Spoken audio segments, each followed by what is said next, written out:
Good morning, good afternoon, good evening, because I don't know at what time of day you'll be listening to this. Time passes. But what makes sense of human lives stays the same. And I want to read you a short story by the great Palestinian writer Kanapani. He's a writer I admire very much. And in the last book I've written, not yet published, it's dedicated to his memory. He was assassinated in 1972 by the Mossad, the Israeli secret police. He was 36 years old. The story I want to read you, he wrote in 1955. That's to say, 7 years after the Nakba, the great expulsion of the Palestinian people from their lands.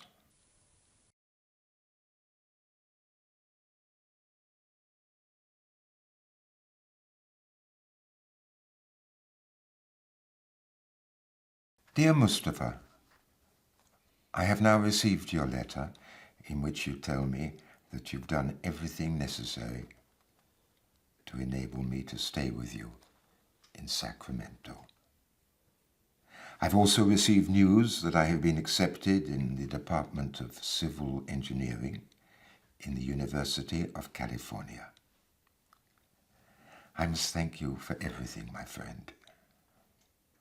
But it will strike you as rather odd when I proclaim this news to you. But make no doubt about it. I feel no hesitation at all. In fact, I'm pretty positive that I have never seen things so clearly as I do now. No, my friend, I've changed my mind. I won't follow you to the land where there is greenery, water, and lovely faces, as you wrote in your last letter. No. I'll stay here, and I won't ever leave. I'm really upset that our lives won't continue to follow the same course, Mustafa. For I can almost hear you reminding me of our vow to go on together, and then of the way we used to shout, "We'll get rich." But there's nothing I can do, my friend.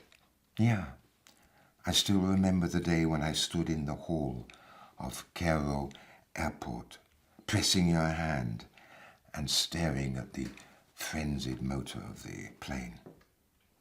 And at that moment, everything was rotating in time with the ear-splitting noise of the motor. And you stood in front of me, your round face silent. Your face hadn't changed from the way it used to be when you were growing up in the Shia quarter of Gaza, apart from a few wrinkles. We grew up together, understanding each other completely, huh? And we promised to go on to the end. But there's a quarter of an hour now, a quarter of an hour left before the plane takes off. Don't look into space like that. Listen. You'll go to Kuwait next year, and you'll save enough from your salary to uproot you from Gaza and transplant you to California. We started off together, and we must carry on. I hear you saying that to me. I hear you. And at that moment, I was watching your rapidly moving lips. That was always your manner of speaking, without commas or full stops. Yet in an obscure way, I felt that you were not completely happy with your flight. You couldn't give 3 good reasons for it. But the clearest thought was, Why don't we abandon this Gaza and flee? Why don't we? Your situation had begun to improve. The Ministry of Education in Kuwait had given you a contract, though it hadn't given me one. Later, in the trough of misery where I existed, you sent me small sums of money. You wanted me to consider them as loans because you feared that I would be slighted otherwise. And you knew my family's circumstances. You knew them in and out. You knew that my meager salary in the UNRWA school was inadequate to support my mother, my brother's widow, and her 4 children. Listen carefully. Write to me every day, every hour, every minute. Look, the plane's just leaving. Goodbye. Or rather, till we meet again. And your cold lips brushed my cheek. You turned your face away from me towards the plane. And when you looked at me again, I could see your tears. Later, the Ministry of Education in Kuwait gave me a contract. Oh, there's no need to repeat to you how my life there went on in detail, because I always wrote to you about everything.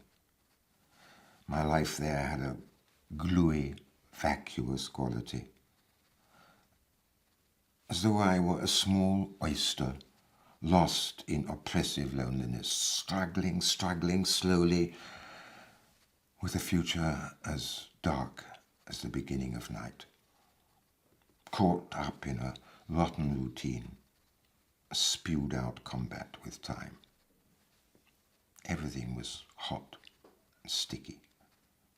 There was a slipperiness to my whole life. It was only a hankering for the end of each month. And in the middle of that year, the Jews bombarded the central district of Sabha and attacked Gaza, our Gaza, with bombs and flamethrowers. That event might have made some change in my routine. But there was nothing so much for me to take notice of. I was going to leave this Gaza, leave it behind me, and go to California, where I would live for myself, my own self, which had suffered for so long. I hated Gaza and its inhabitants. Everything in the amputated town reminded me of failed pictures painted in grey by a sick man. Yes, of course, I'd send my mother and my brother's widow and her children a meagre sum to help them to live. But I would liberate myself from even this last tie too, there in green California, far from the reek of defeat, which for 7 long years had filled my nostrils.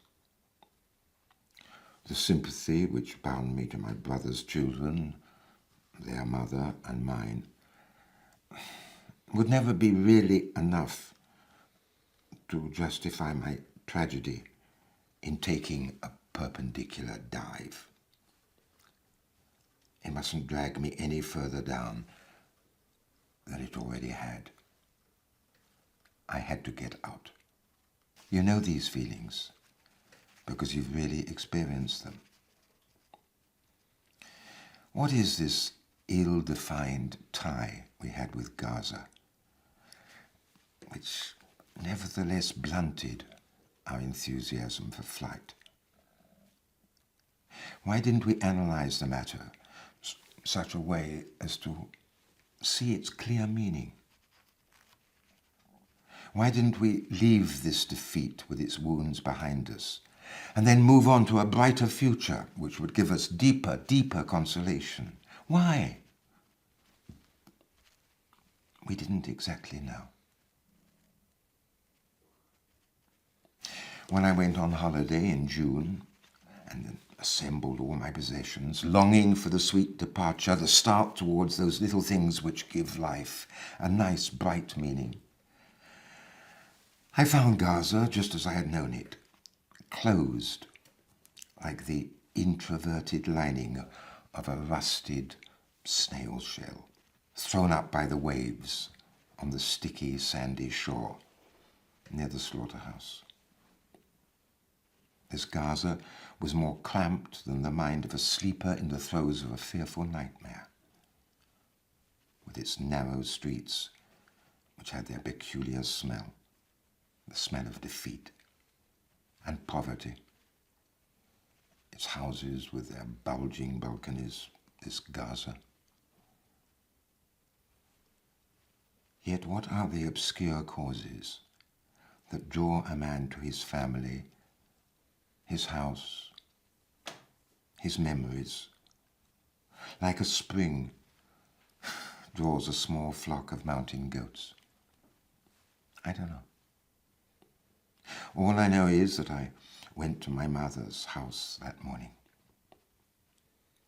And when I arrived, my late brother's wife met me and asked me, she was weeping, if I would do as her wounded daughter Nadia, now in Gaza hospital, wished me to do, and visit her that evening. Mustafa, do you know Nadia, my brother's beautiful 13-year-old daughter? That evening, I bought a pound of apples and set out for the hospital to visit Nadia. I knew that there was something about it that my mother and my sister-in-law were hiding from me, something which their tongues couldn't utter, something strange and which I couldn't put my finger on. I loved Nadia. I loved her from habit, the same habit that made me love all that generation, which had been so brought up on defeat and displacement that it had come to think that a happy life was a kind of social deviation. What happened at that moment? I don't know. I entered the white room, very calm. Ill children have something of saintliness, and how much more so if the child is ill as a result of cruel, painful wounds. Nadia was lying on her bed, her back propped up on a pillow, over which her hair was spread like a thick pelt. There was a profound silence in her wide eyes, and a tear always shining in the depths of her black pupils. Her face was calm and still, but eloquent, as the face of a tortured prophet might be. And Nadia was still a child, but she seemed more than a child, much more, and older than a child, much older. Nadia? I've no idea whether I was the one who said it, or whether it was someone else behind me, but she raised her eyes to me, and I felt them dissolve me like a piece of sugar that has fallen into a hot cup of tea. And together with her slight smile, I heard her voice. Uncle, have you just come from Kuwait? Then her voice broke in her throat, and she raised herself with the help of her hands and stretched out her neck towards me. I patted her back and sat down near her. Nadia, look, I brought you presents from Kuwait, lots of presents. I'll wait till you can leave your bed, completely well and healed, and then you'll come to my house. and I'll give them to you. I bought you the red trousers you wrote and asked me for. Yes, I bought them. It was a lie, born of the tense situation. But as I uttered it, I felt that I was speaking the truth for the first time. Nadia trembled, as though she had had an electric shock, and lowered her head in a terrible silence. I felt her tears wetting the back of my hand. Say something, Nadia, say something. Don't you want the red trousers? She lifted her gaze to me and made as if to speak, but then she stopped, gritted her teeth, and I heard her voice again, coming from far away. Uncle. She stretched out her hand, lifted the white coverlet with her fingers, and pointed to her leg, amputated from the top of the thigh. My friend, never shall I forget Nadia's leg, amputated from the top of the thigh. No. Nor shall I forget the grief which had moulded her face and merged into its traits forever. I went out of the hospital in Gaza that day, my hand clutched in silent derision around the few banknotes I had brought with me to give Nadia. The blazing sun filled the streets with the color of blood. And Gaza was brand new, Mustafa. You and I never saw it like this. The stones piled up at the beginning of the Shahia quarter, where we lived, had a meaning. And they seemed to have been put there for no other reason but to explain this meaning. This Gaza in which we had lived and with whose good people we had spent 7 years of defeat was something new. It seemed to me just a beginning. I don't know why I thought it was just a beginning. I imagined that the main street that I walked along on the way back home, I imagined it was only the beginning of a long, long, long road leading to Safad. Everything in this Gaza throbbed with sadness, which was not confined to weeping. It was a challenge. More than that, it was something like reclamation of the amputated leg. I went out into the streets of Gaza, streets filled with blinding sunlight. And they told me that Nadia had lost her leg when she threw herself on top of her little brothers and sisters to protect them from the bombs and flames that had fastened their claws into the house. Nadia could have saved herself. She could have got out, run away, rescued her leg, but she didn't. Why? No, my friend, I won't come to Sacramento and have no regrets. No. And nor will I finish what we began together in childhood. That obscure feeling that you had as you left Gaza, that small feeling must grow into a giant one deep within you. It must expand. You must seek it in order to find yourself here among the ugly debris of defeat. I won't come to you, but you return to us. Come back to learn from Nadia's leg, amputated from the top of the thigh, what life is and what existence is worth.